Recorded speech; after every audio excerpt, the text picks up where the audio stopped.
Hello students, have a nice day. In the previous video, I have explained, I have motivated you. Today, I would like to tell you the importance of English.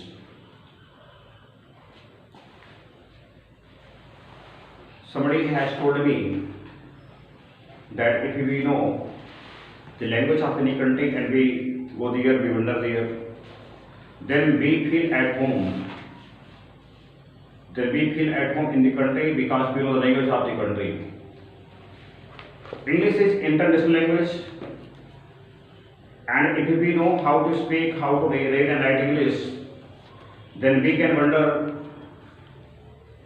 throughout the world. लेकिन हम लोग अंग्रेजी को एक passing marks कैसे प्राप्त करें, कैसे थोड़ा सा पढ़ के पास हो जाए, बस इसके लिए हम इंग्लिश पढ़ते हैं।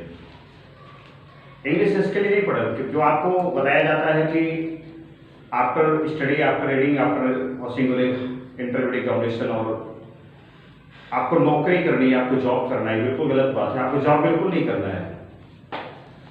आपको हर काम बहुत ही व्यवस्थित तरीके से करना है, और इसके लिए आवश्यक है आपको कम्युनिकेशन लैंग्वेज का ज्ञान हो।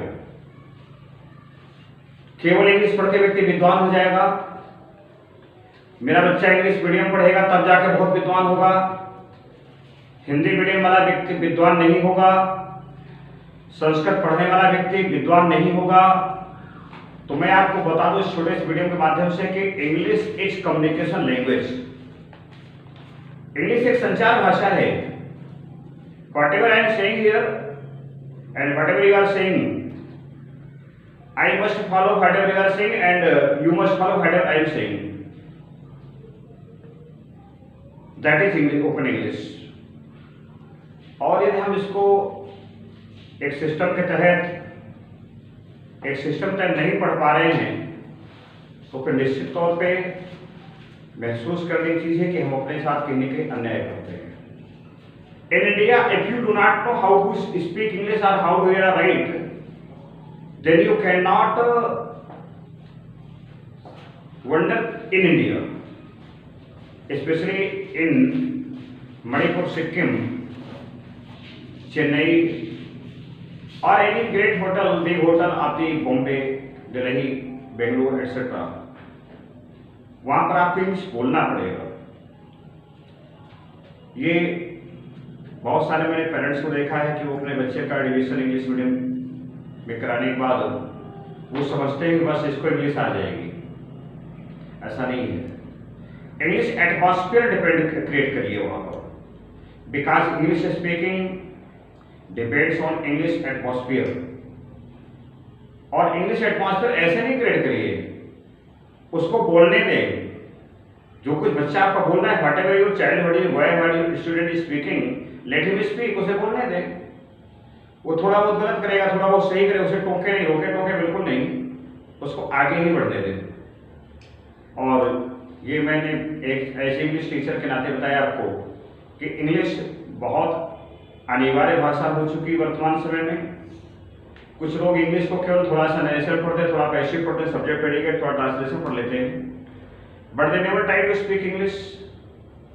But it is my own experience that if you want to speak English, you can speak English better than I. क्योंकि आपके अंदर पावर है, वो क्षमता है, आप कर सकते हो, कर नहीं रहे हो। इसलिए सबसे बड़ी बीमारी है क्या कहेंगे लोग।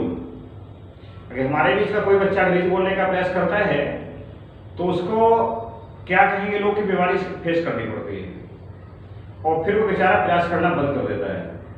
बट मैं आपको ये कहना चाहता हूँ, इंग्लिश बोलिए, बिना किसी हेस्टेशन के इंग्लिश बोलिए, अपनी पुस्तक को बिना किसी रुकावट के पढ़िए। आज कल परसों हो, इस पर बिल्कुल नहीं लगना है वर्षों, आप बेहतर इंग्लिश पढ़ने वाले, समझने वाले, जानने वाले हो जाएंगे, बशर्ते इसको आप थोड़ा बहुत प्रयास के साथ पढ़िए। तो जैसे माँ, बच्चा छोटा होता है तो माँ उसको इशारों से समझाती है, बच्चा समझता नहीं है, लेकिन फिर एक दिन क्या होता है कि बच्चा माँ की पूरी बात समझता है। इसलिए हम कह सकते हैं हिंदी जब और मदर टंग मीन्स वह भाषा जो माँ के द्वारा सिखाई जाती है। इंग्लिश हमारी मदर टंग नहीं है, लेकिन हम इसको पढ़ करके, अभ्यास करके इस पर कमांड प्राप्त कर सकते हैं अगर चाहे तो। अगर नहीं चाहेंगे तो कभी नहीं आएगा। पास आउट तो कितने लोग बीए भी घूम रहे हैं, एमए भी घूम रहे हैं, एमए इंग्लिश घूम रहे हैं, but they can nether teach you every single sentence. आपको एक बार तो नहीं पढ़ा सकते हैं, और पढ़ाएंगे भी तो स्वयं का कॉन्फिडेंस नहीं है। इसलिए थोड़ी मेहनत करें, घंटे 2 घंटे समय दें, और इस इंग्लिश पढ़ने पर ज़्यादा, रीडिंग पर ज़्यादा ध्यान दें, रीडिंग एंड राइटिंग। अगर आप ऐसा करते हैं तो निश्चित तौर पर इंग्लिश आपकी बेहतर होगी। That's all for this period.